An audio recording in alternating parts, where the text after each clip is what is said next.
Que a graça e a paz do Senhor esteja sobre todos nós, amém? Amém. Amém. Irmão, eu quero te convidar, irmão, a continuar em oração. Quero que você abra o seu coração diante de Deus. A palavra que nós vamos ler pelo cântico, eu quero estar ao teu lado, Senhor. O Senhor esteja comigo. Abra o seu coração. Peça a Deus que fale o seu coração agora. Que você possa abri-lo para dizer ao Senhor: eu preciso do seu perdão, eu preciso da sua misericórdia.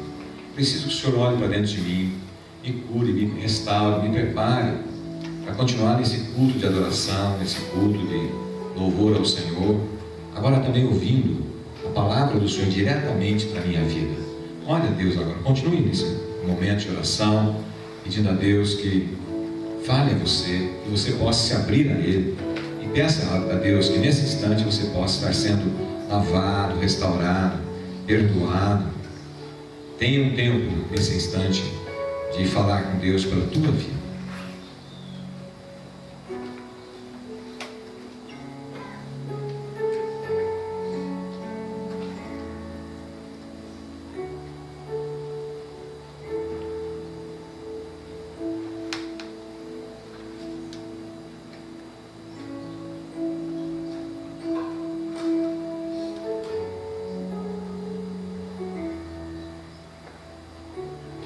Querido Deus, tem misericórdia em nós, Senhor.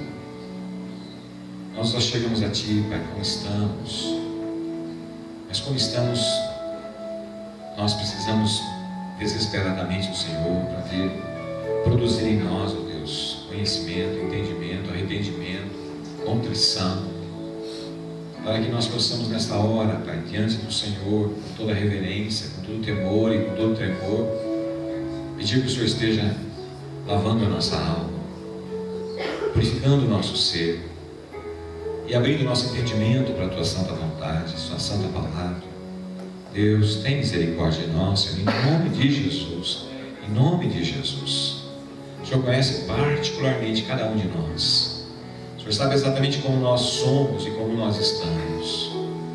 E é porque nós cremos nisso, é que nós nos entregamos em Tuas mãos. Espírito Santo de Deus, o Senhor tem plena liberdade de agir em nós e em nosso meio. O Senhor tem plena liberdade de tocar no mais profundo do nosso ser, de maneira que nós possamos ser alimentados, restaurados, conduzidos pelo Senhor aos pés da cruz, aos pés de Jesus, diante do Senhor, para recebermos do Senhor, ó Deus, instrução, orientação, força e poder. Haja agora em nós, Senhor, haja pela Tua palavra, haja nesse Teu servo que está incumbido de levar a palavra ao Teu povo. O Senhor sabe o quanto eu necessito do Senhor, tem misericórdia, mais uma vez te suplico, e enche esse templo na Tua atmosfera, que todo e qualquer espírito maligno, meu Deus, que possa querer impedir, complicar qualquer tipo de ação nessa noite, na nossa vida, no nosso entendimento, nas nossas emoções, está repreendido em nome de Jesus. E que haja o poder do Altíssimo em nosso meio, que haja o transbordar do Espírito em nosso meio, que haja o entendimento da Tua palavra, que haja a transformação necessária na vida de cada um, em nome de Jesus. Amém. Amado irmão, é uma bênção estarmos juntos nesse culto em que o Espírito Santo de Deus está agindo desde o primeiro momento que adentramos nesse recinto. E nós queremos que continue assim, sentindo a presença do Deus Altíssimo. Amém? Amém. Amém. Estendo também o nosso abraço fraterno a quem nos vê pela televisão, para que você também aí possa receber a bênção do Senhor. Amados irmãos, abra vossas Bíblias na carta de Paulo aos Romanos, no capítulo 1. Enquanto você vai abrindo aí, quero dizer que nós estamos hoje encerrando uma série de pregações sobre a lei da semeadura. Nós estivemos falando domingos anteriores a respeito dessas leis. Falamos a primeira, que tem a ver com como nós processamos nossos relacionamentos, seja por amor, colhendo coisas que o amor produz, ou plantando questões de ordem complicadas, difíceis, também colhendo coisas complicadas e difíceis. Falamos também em outro domingo a respeito da semente do dízimo e da oferta. É algo que nós trazemos aqui à frente, é algo que nós fazemos em algum lugar, em alguma entidade, ou para algumas pessoas.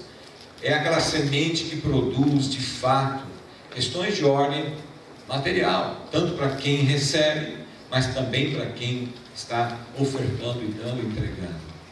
É a lei da semeadura. A palavra de Deus é muito clara quanto a isso, dizendo que quando nós abrimos nosso coração para doar, para entregar, Deus multiplica na vida da gente. É lei do Senhor, é a lei da semeadura. Também falamos no domingo anterior sobre a semente do servir. Quanto nós somos úteis a Deus, quando nós temos a consciência e o entendimento que quando nós servimos as pessoas, servimos à igreja, servimos a algo que o Senhor nos manda efetuar, nós estamos plantando uma semente de prosperidade relacional, social e espiritual. Então nós já vimos essas 3 sementes que são extremamente úteis no reino de Deus. Mas agora nós vamos ler um texto onde nós estaremos trabalhando com uma semente extremamente poderosa. Extremamente poderosa, única. Convido-os a abrir, então, quem já abriu, carta de Paulo aos Romanos, capítulo 1, a partir do versículo 8. Assim diz a palavra do Senhor.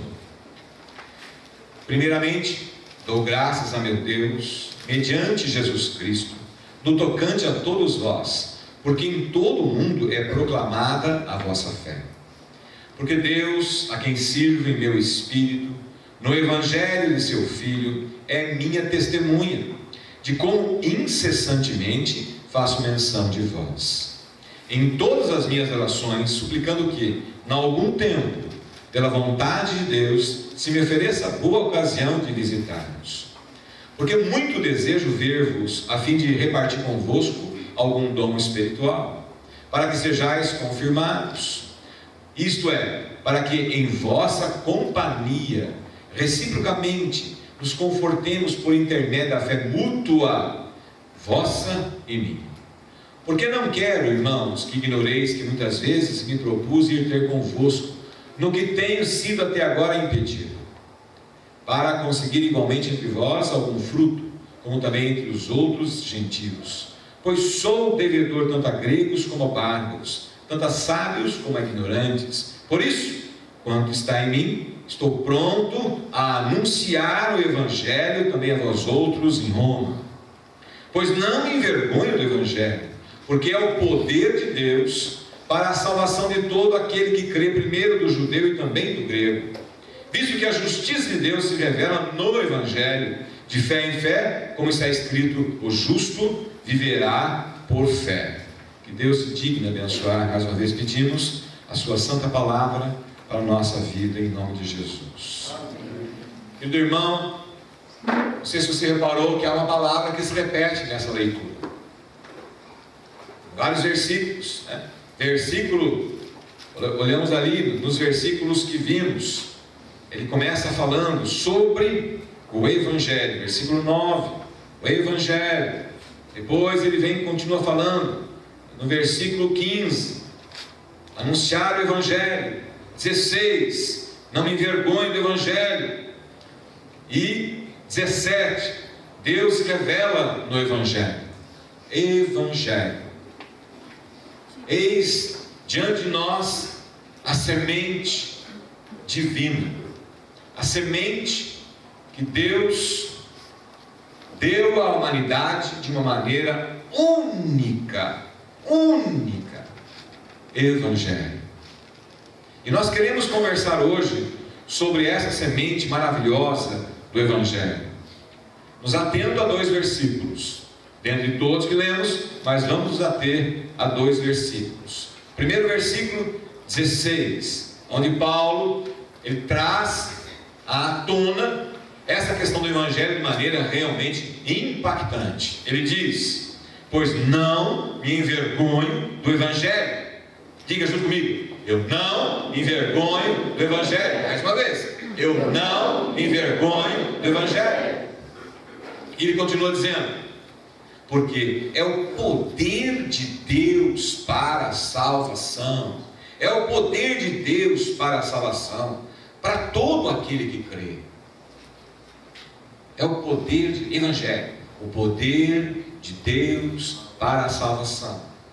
E no 17 ele traz também uma segunda questão, tão forte quanto. Ele diz: visto que a justiça de Deus, o agir de Deus, se revela no Evangelho, de fé em fé. Se revela no Evangelho, de fé em fé. Então, o Evangelho é o poder de Deus. Poder de Deus para gerar salvação, para proporcionar salvação. Salvação de quem? De nós outros. Para gerar também a justiça, o agir de Deus. O agir de Deus. Em quem? Em nós. De fé em fé. Eis aí então essa semente poderosíssima, inigualável, única, posta na terra, plantada na terra uma única vez, de maneira que o seu poder é um poder eterno, um poder que não se extinguiu, não se extingue e jamais se extinguirá, enquanto a vontade de Deus prevalecer aqui na terra, e vai prevalecer até o final. Queridos irmãos, quando nós vimos isso, a pergunta que vem ao coração, à minha mente, e provavelmente a sua é: o que é o Evangelho? O que é esse poder manifesto de Deus, tão forte, tão impactante, tão indispensável? O que é o Evangelho? O que é o Evangelho? Eu quero que você fique com essa pergunta no seu coração e na sua mente: o que é o Evangelho? Já que é tão importante assim. E há algumas confusões, sem dúvida nenhuma, em nosso meio cristão, a respeito do Evangelho. Muitas pessoas entendem o Evangelho como uma denominação religiosa. O que você é? Sou evangélico. Sou evangélico. Como uma denominação religiosa. Evangélico, uma denominação religiosa. Será que é isso? Outros entendem como uma doutrina religiosa. Uma doutrina. Evangelho, uma doutrina de uma religião. Será que é isso? Será que o Evangelho é uma doutrina de uma religião? Será que é isso? Outros ainda entendem como um estilo de vida, com usos e costumes. Porque eu sou evangélico, eu posso fazer isso ou não posso fazer aquilo. Como evangélico, eu tenho que ter esse tipo de conduta e aquele tipo de conduta. Não posso usar isso, não posso usar aquilo. Não posso comer isso, não posso comer aquilo. Alguns entendem o Evangelho, por ser Evangelho, tem que ter uma atitude, um comportamento, uma forma de ser, dentro de um contexto, de um estereótipo que se imagina que seja aquilo. Será que isso é ser Evangelho? Será que isso é Evangelho? Será que isso é ser o Evangelho? O Evangelho será isso? Ou ainda, outros pensam o Evangelho como uma missão. Uma missão. Nós precisamos ir além mar para evangelizar. Será que Evangelho é isso? Uma missão? Ou um estilo de vida comportamental? Ou uma doutrina religiosa? Ou ainda uma denominação religiosa? Quem vai nos responder isso é o próprio Paulo. Mas há também, antes de Paulo, ele vem trabalhando a gente de uma maneira realmente contundente. Quero que você abra comigo em Lucas, capítulo 2. Lucas, capítulo 2. A palavra evangelho, a tradução dela do grego é boas novas. Boas notícias. Boa notícia. E no Evangelho de Lucas, capítulo 2, a gente vai encontrar exatamente isso. Nos versículos 8 e 9. O momento em que os anjos notificam, trazem as boas notícias aos pastores. E qual notícia eles trazem? Olha lá comigo. Havia naquela mesma região pastores que viviam nos campos e guardavam o seu rebanho durante as vigílias da noite. E um anjo do Senhor desceu aonde eles estavam, e a glória do Senhor brilhou ao redor deles, e ficaram todos de grande temor. O anjo, porém, lhes disse: não temais, eis aqui vos trago boa nova, boa notícia, o evangelho de grande alegria, que o será para todo o povo. É que hoje vos nasceu na cidade de Davi o Salvador, que é Cristo o Senhor. Que é Cristo o Senhor. Versículo 11, repetindo: é que hoje vos nasceu na cidade de Davi o Senhor. Quem é o Evangelho, meu irmão? O Evangelho não é uma religião. O Evangelho não é uma denominação. O Evangelho não é uma missão. O Evangelho não é um comportamento. O Evangelho é Jesus Cristo. O Evangelho é o Salvador. O Evangelho é o Cristo, que é o Salvador. O Evangelho é o Senhor. O Evangelho, meu irmão, minha irmã, é o Filho de Deus. O Evangelho é o nosso Senhor Jesus Cristo. Ele é o Evangelho. Portanto, o Evangelho não é uma denominação, não é uma religião. O Evangelho é uma pessoa, e essa pessoa é Jesus Cristo. É Jesus Cristo. É preciso que nós tenhamos essa compreensão, porque a gente pode estar sendo levado por algum tipo de costume, e não um costume que de todo é errado, quando nós queremos dizer sou o Evangelho. Eu quero dizer que quando sou Evangelho, estou dizendo eu sou de Jesus Cristo, mas não que eu sou de uma denominação, ou que eu sou de uma facção religiosa, ou de um tipo de povo. Eu, quando digo eu sou evangélico, eu estou dizendo eu sou cristão, ou seja, eu sou de Cristo. Eu sou de Cristo. É muito importante a gente ter essa compreensão, porque isso pode mudar de maneira substancial o nosso, não só o nosso entendimento, mas o nosso modo realmente de viver a nossa fé cristã. Jesus Cristo é o Evangelho de Deus. Jesus Cristo é a semente de Deus. E quando eu digo que o Evangelho é a semente mais pura, a semente mais impactante, a semente mais poderosa que já existiu na face da terra, é fato, porque não houve mesmo. Quando Maria foi concebida, ela foi concebida diretamente pelo Espírito Santo. E nós sabemos que a concepção humana também vem de uma semente. Vem de uma semente. Uma semente chamada espermatozoide, que é incubada num óvulo. Daí vem o ser humano. Mas em Maria não houve espermatozoide.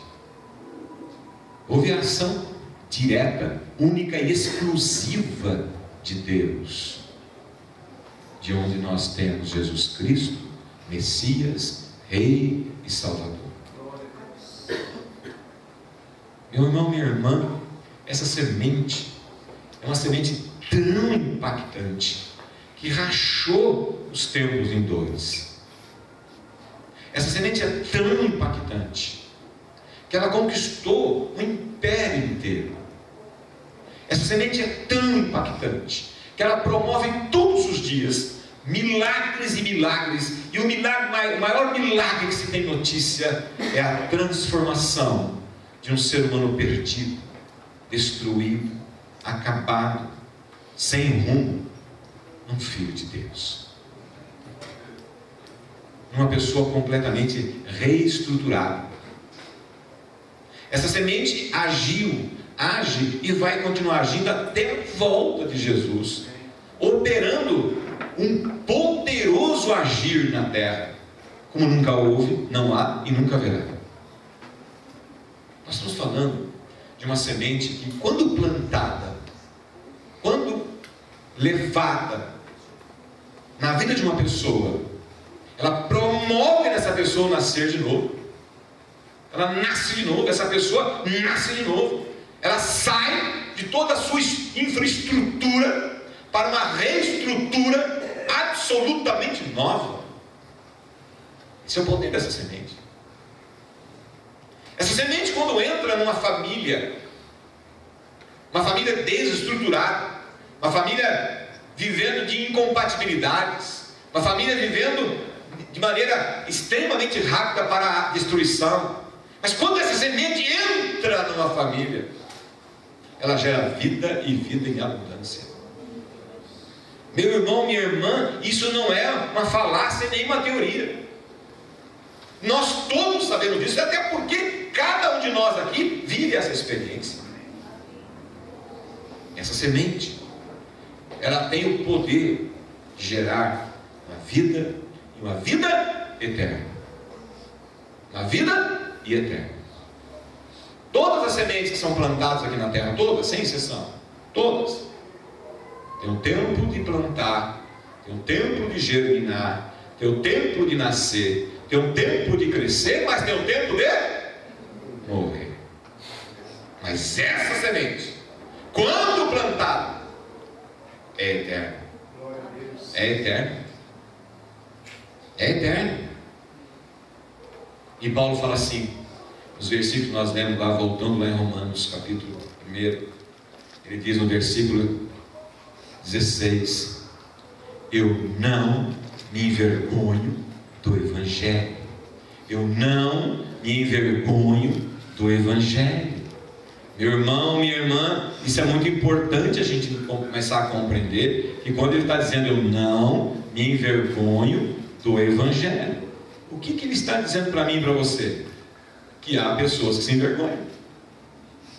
Há pessoas que se envergonham. Se ele tem que dizer que eu não me envergonho, é porque tem pessoas que se envergonham. Mas se eu já entendi, se você já entendeu que o Evangelho é Jesus, então nós podemos traduzir aqui. Ele diz: eu não me envergonho de Jesus Cristo. Eu não me envergonho de Jesus Cristo. E ele continua dizendo: esse Evangelho é o poder de Deus. É o poder de Deus. Então está dizendo: eu não me envergonho do meu Jesus, que é o poder de Deus na terra. Poder de Deus na terra. Quando a gente percebe isso, a gente vê que, caminhando para o versículo 17, ele diz, junto comigo, olha lá comigo, versículo 17, além de ele ter esse tipo de entendimento que Jesus é o poder de Deus, mas ele vai dizendo assim nos 17: visto que a justiça de Deus se revela em Jesus Cristo. E o que é justiça?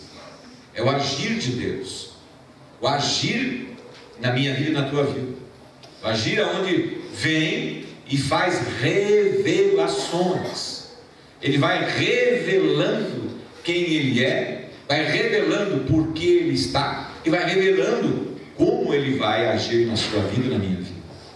E é a revelação. E aí Paulo nos leva de novo aí para um outro entendimento. Dentro desse contexto percebemos que Evangelho é Jesus Cristo, mas vem atrelado a uma palavra revelação. Revelação. Na carta de Paulo aos Hebreus, ele diz assim: Deus outrora falou através dos profetas. Agora Ele está falando através do seu Filho, do Messias, Jesus Cristo. Então, além de nós termos essa compreensão que o Evangelho é o poder de Deus, que entra na nossa vida para realmente trazer essa vida, e essa vida poderosa, tremenda, transbordante, e também projetando-nos para a vida eterna, ele diz: também é a revelação de Deus. Também é em Cristo, em Jesus, a revelação de Deus. Você quer conhecer Deus? Conheça Jesus Cristo. Como você pode conhecer Jesus Cristo? Através da revelação. Da onde? Da palavra de Deus. Da palavra de Deus. Então, Evangelho é Jesus Cristo e é a revelação de Deus.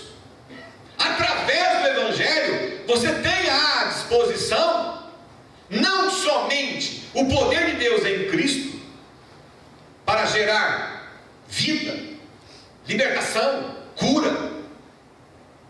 Você tem também a revelação do Deus Altíssimo. Do Deus Altíssimo. Evangelho é tão grande, é tão poderoso, que nos revela a Jesus, o poder de Deus e Deus. Entendam isso, irmãos.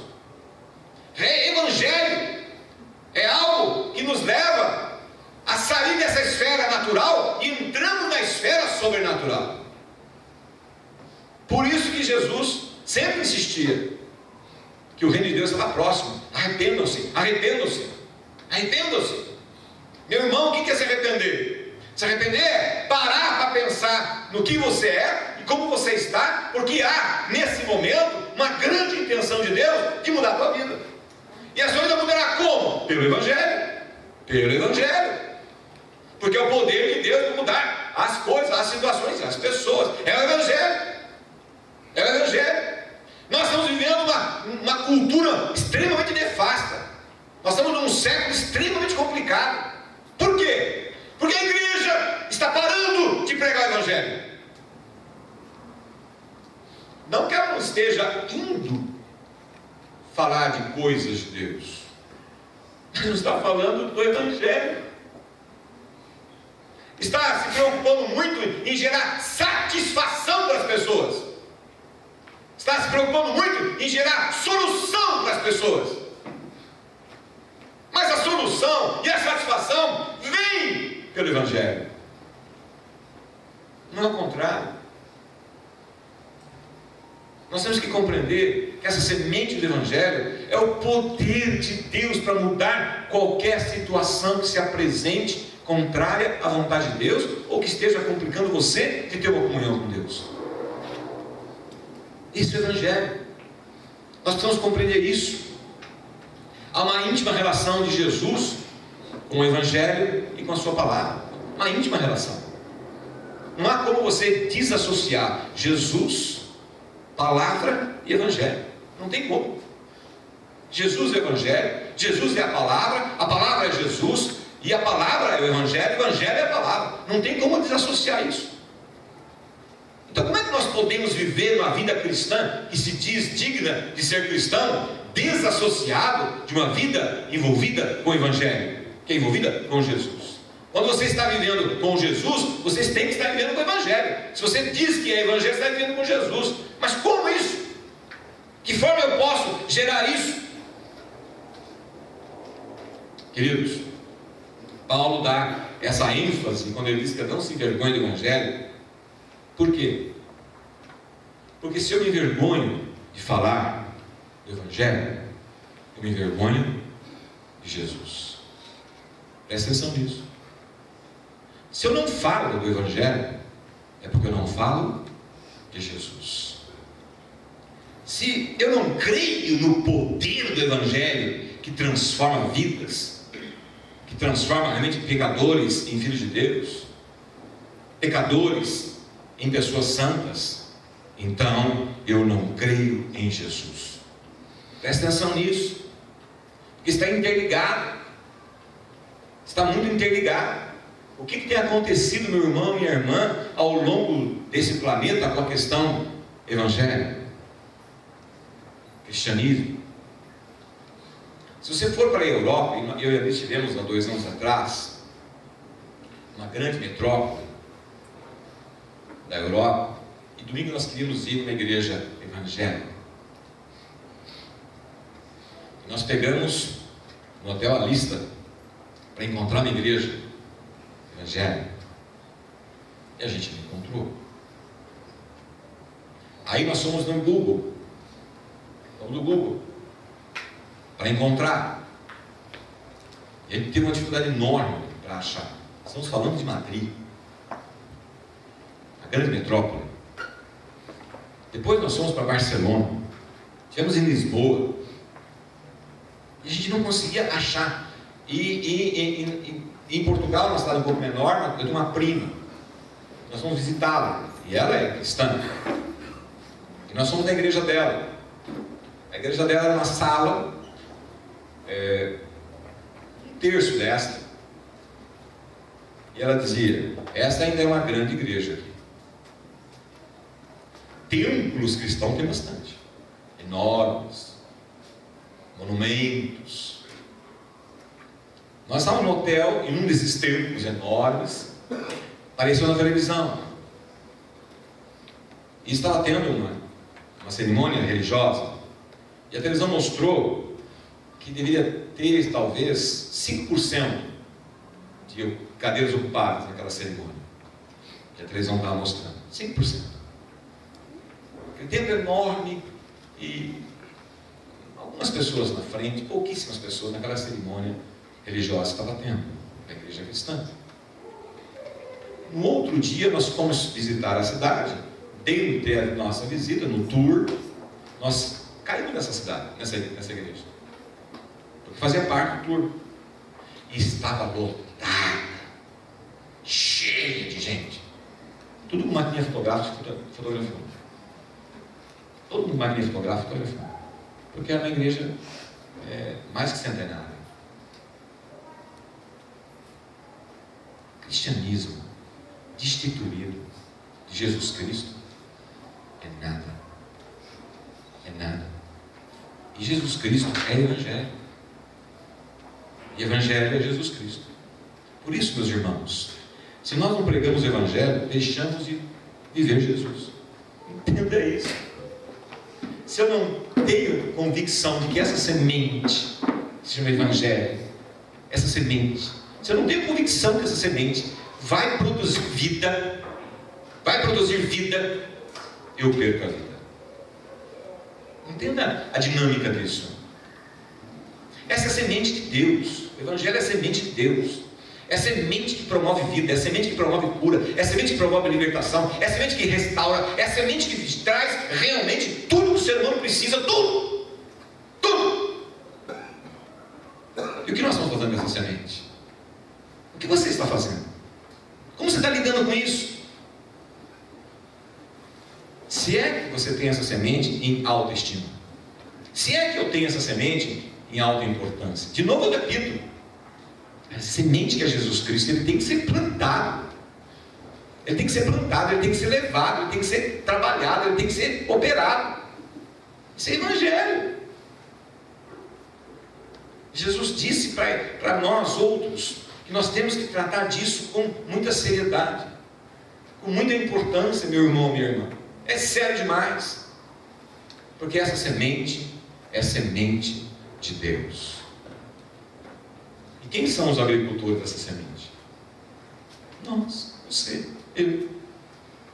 E há uma parábola que Jesus conta a respeito de agricultor de Deus. O agricultor de Deus. Ele disse que ele mandou um servo para avaliar como estava realmente a ação daquele agricultor com respeito à sua área, às suas sementes. Diz o texto que aqueles agricultores espancaram o enviado do Senhor, do dono das terras. Ele mandou outro. E aí aconteceu a mesma coisa, mandou outro, aconteceu a mesma coisa. Por fim, ele mandou seu próprio filho para ver o que estava acontecendo. E assassinaram o filho dele. Querido irmão, minha irmã, eu quero que você entenda que essa palavra é a palavra de vida e é a palavra também de muita correção na nossa vida. Abra sua Bíblia comigo em Lucas capítulo 10.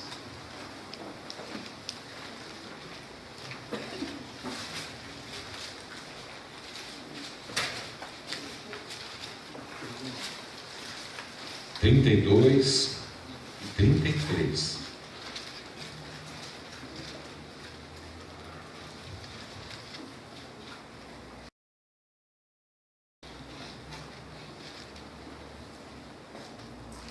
Meu irmão, eu marquei errado. Não é essa não. Não é essa não.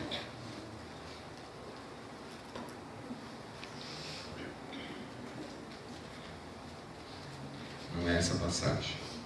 Infelizmente, não é essa passagem. Bom, eu vou dizer para você o que é. Não vou me lembrar agora. Hélio, me ajuda aí para eu falar. O Hélio vai me ajudar aí. Queridos, é a passagem que diz assim: quem me negar diante dos homens, eu também o negarei diante do meu Pai. E quem me confessar diante dos homens, eu também o confessarei diante do meu Pai. Essa é a passagem. Eu só ia dar o endereço para vocês, mas essa é a passagem. Todo aquele que me confessar diante dos homens, eu também o confessarei ao meu Pai. Mas todo que se envergonhar de mim, eu também me envergonharei dele diante do meu Pai. Mateus 10. Mateus 10. Mateus, obrigado. Então vamos lá, Mateus 10. 32 e 33. É o mesmo versículo, só é o livro que estava errado. Mateus 10.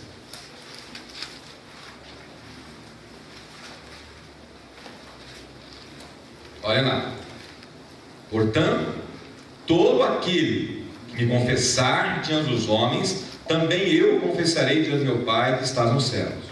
Mas aquele que me negar diante dos homens, ou seja, que se negar a falar de mim, não é necessariamente se voltar contra Jesus, se negar a falar dele diante dos homens, também eu negarei diante do meu Pai que está nos céus.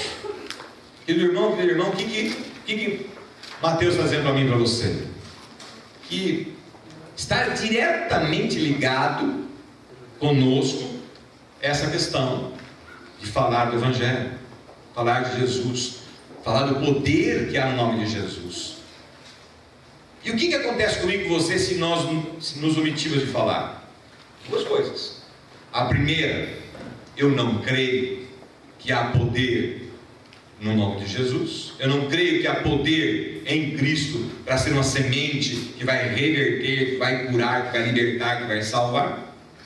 Ou eu não creio a primeira, ou eu não amo as pessoas. Eu não tenho nenhuma estima de ver almas curadas, libertas e salvas. Eu estou tão fechado no meu egoísmo, no meu individualismo, e esse é o mal desse século, que a igreja está entrando de maneira muito séria e muito forte, vivendo um humanismo e um individualismo extremamente acentuado, aonde eu cuido da minha vida e você cuida da sua.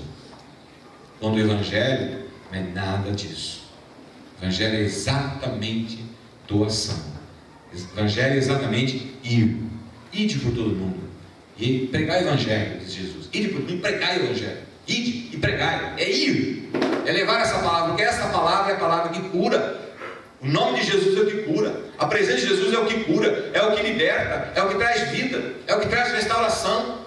Então, nessa sociedade tão conturbada que nós estamos vivendo hoje, nesses relacionamentos tão conturbados que nós estamos vivendo hoje, em verdades tão relativas que nós vivemos hoje, a solução é o Evangelho. Meu irmão, na igreja primitiva, a igreja cresceu enormemente, porque se pregava o Evangelho. A igreja se perdeu ao longo do tempo, mas quando os reformadores começaram a voltar para a palavra de Deus, e os reformadores começaram a pregar o quê? O Evangelho. Os puritanos pregavam o quê? O Evangelho. E o que é o Evangelho? Jesus Cristo. Você não pode ter vergonha de falar de Jesus Cristo no seu trabalho. Há uma falácia que o diabo colocou nas nossas mentes, meu irmão. O diabo colocou isso nas nossas mentes e tem sido muito eficaz. Diz assim: cada um tem uma religião, eu tenho que respeitar a religião do outro. Sem dúvida que tem que respeitar. Respeitar sim. Mas respeitar a religião do outro e vendo o outro para o inferno e fazer nada? Você tem que falar de Jesus para as pessoas. E é como o espírito da semente. Você pega a semente. Você pega a semente. E você planta a semente. Quem que faz germinar a semente? Quem que faz germinar a semente? O Criador da semente. Porque você só planta, você põe lá. Você larga lá. E ela aparece. Mas, meu irmão, como é que nós temos que lidar com isso? Como é que nós lidamos com isso? Então você pega uma terra bem dura, seca, esturricada.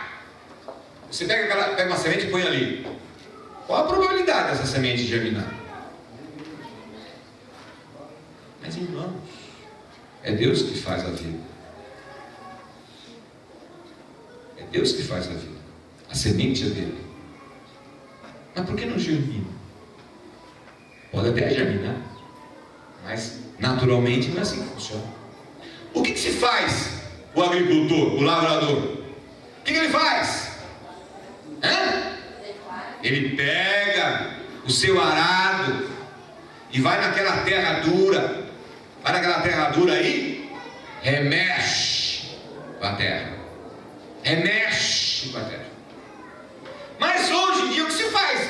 Mais ainda, ninguém planta assim. O que se faz? Faz uma análise do terreno. Você analisa o terreno. Você vai ver o que tem e o que não tem. Você analisa o terreno. Você se envolve com o terreno. Você tem que pegar no terreno. Você tem que se envolver com o terreno. Você tem que estudar o terreno. Você tem que investir no terreno. A semente é de Deus. A germinação é com Deus. Mas Ele te manda botar a mão na terra.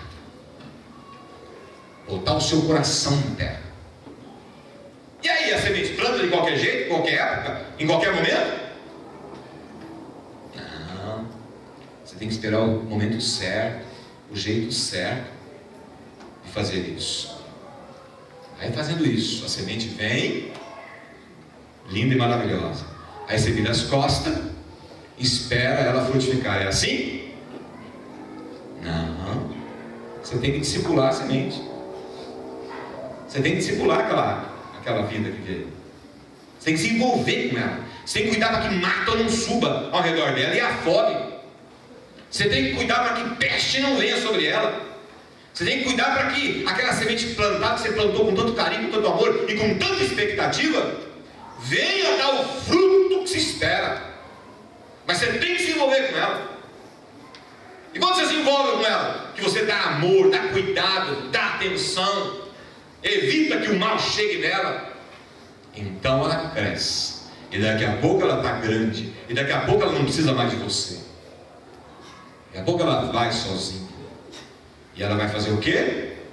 Dar muitos frutos. E nos frutos tem sementes. Essa é a dinâmica, meu irmão. Essa é a dinâmica de Deus. E a semente dele chama-se Jesus Cristo. Se você plantar Jesus Cristo no coração das pessoas, saiba que é uma semente poderosa. Mas você tem que plantar e cuidar, tem que andar um pouco, tem que caminhar junto, tem que fazer com que essa pessoa que recebeu aquela semente seja cuidada, amparada, dirigida, orientada, porque ela vai ser uma grande portadora dessa semente. Esse é o reino de Deus, meu irmão, minha irmã. Essa é a semente. E como é que eu faço isso? Para encerrar, como é que eu faço isso? Primeiro, eu preciso crer. Eu preciso crer. Eu já falei no outro dia, quando você viaja para o interior do Paraná, está em época de plantio, está a lavoura vindo, geralmente tem a lavoura de milho, a soja também, o trigo também. Você vai andando na estrada assim, tem umas plaquinhas assim com a marca da semente, porque eles sabem antecipadamente qual é a produção que vai dar. Pela qualidade da semente. Meu irmão e minha irmã, a qualidade dessa semente que é o Evangelho, que é Jesus Cristo, não tem igual. Se você tem uma família com problemas, você tem um colega que trabalha com problemas, você tem uma pessoa com dificuldade, creia, a semente se chama Jesus Cristo, é poderosa para trazer vida e vida abundante. Você tem que crer nisso. Você tem que crer que essa semente na sua vida é poderosa. No seu terreno é poderoso. Se você plantar realmente, cultivar realmente essa semente chamada Jesus Cristo na sua vida e a sua palavra, creia, isso vai dar um resultado tremendo. Mas como você pode esperar uma grande colheita se você não cuida? Com a palavra, com leitura, com entendimento, com oração, que é os grandes meios espirituais para vir uma grande lavoura, uma grande colheita. Então é necessário fazer isso. É necessário.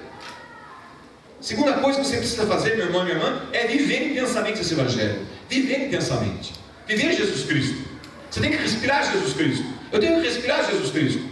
Se você não fala de Jesus, se você não respira Jesus Cristo, como é que você espera que essa semente vá dar alguma coisa? É preciso que você viva isso. Você tem que crer para você e tem que crer para os outros. Você tem que crer nisso. Você tem que falar para as pessoas. Se você crê, você diz, você encontrou uma pessoa que está perturbada, conturbada, vivendo um drama familiar, pessoal, espiritual, emocional, seja o que for, diz para ela assim: eu tenho a solução para você. Eu tenho a solução para você. E qual é a solução? Jesus Cristo, meu irmão, Jesus Cristo. Se você orar e confessar Jesus Cristo, Ele vai mudar a tua vida, vai mudar você, te transformará você numa pessoa completamente diferente. E mais, a tua casa, a tua família também o será. Porque essa é a promessa da semente, essa é a promessa da semente. Quando você tem essa semente na mão, você tem que saber qual é o atributo dela. E o atributo dela é vida, é cura, é a restauração. Esse é o atributo dessa semente. Se você plantar em algum lugar, saiba, ela vai nascer, vai reproduzir grandemente. Mas você tem que viver isso, você tem que viver, você tem que crer e viver. Você tem que crer e viver. E em terceiro, você precisa realmente plantar. E tem que plantar. Você tem que crer, tem que viver para você e tem que plantar.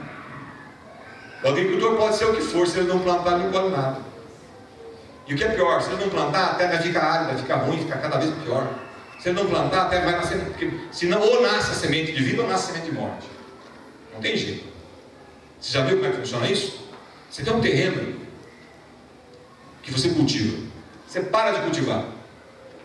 Um ano depois está como aquele terreno. Você não foi plantar lá a erva daninha, foi? Você não foi plantar. Você foi plantar o mato lá? Não foi. Mas um ano depois está como lá? Dessa altura assim, de mato. Porque o que é mal vem sozinho. O mal vem sozinho. O que não presta vem sozinho. Agora, a vida tem que ser cuidada, plantada, organizada e levada à frente. Essa é a semente de Deus. A semente de Deus não vem sozinha. Você tem que se envolver com ela. Agora, o mal vem sozinho. A encrenca vem sozinho.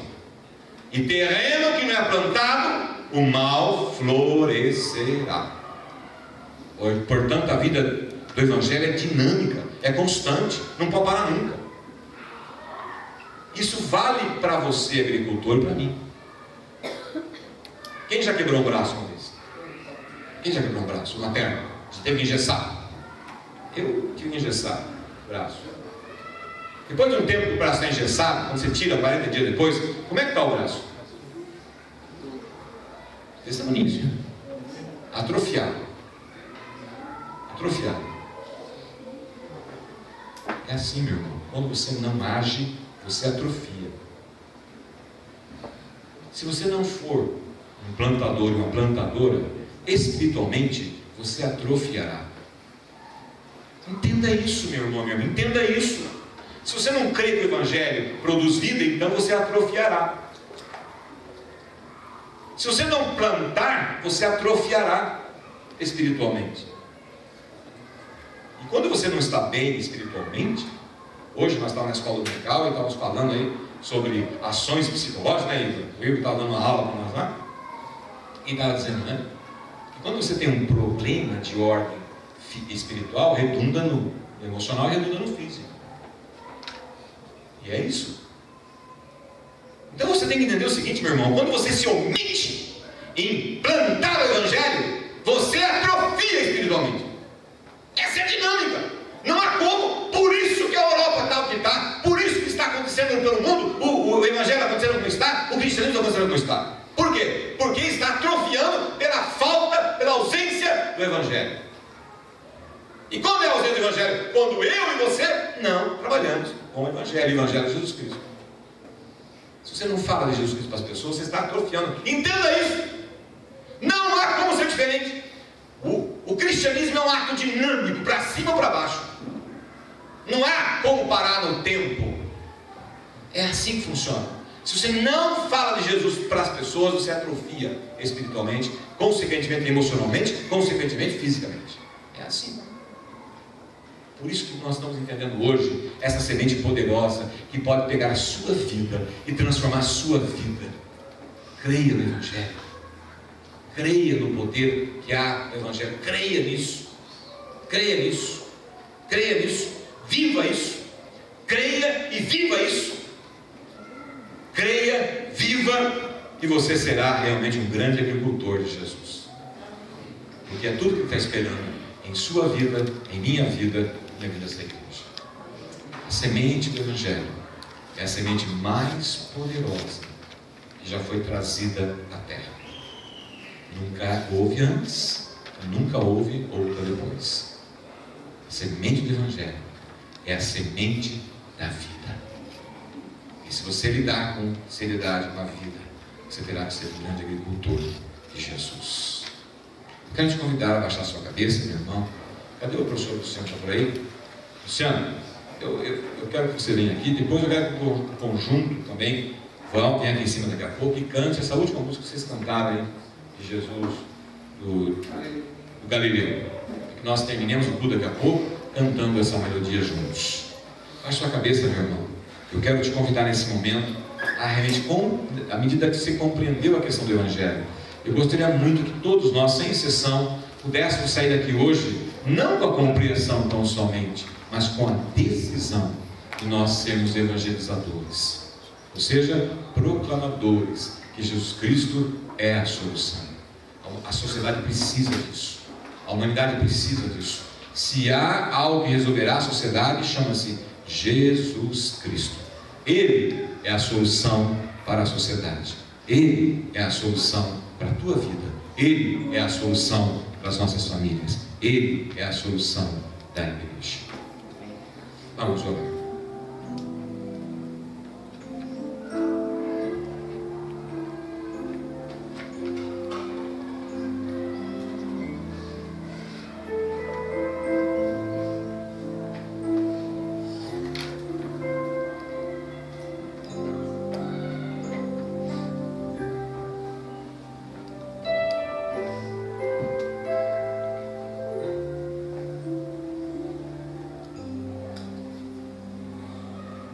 Querido Deus,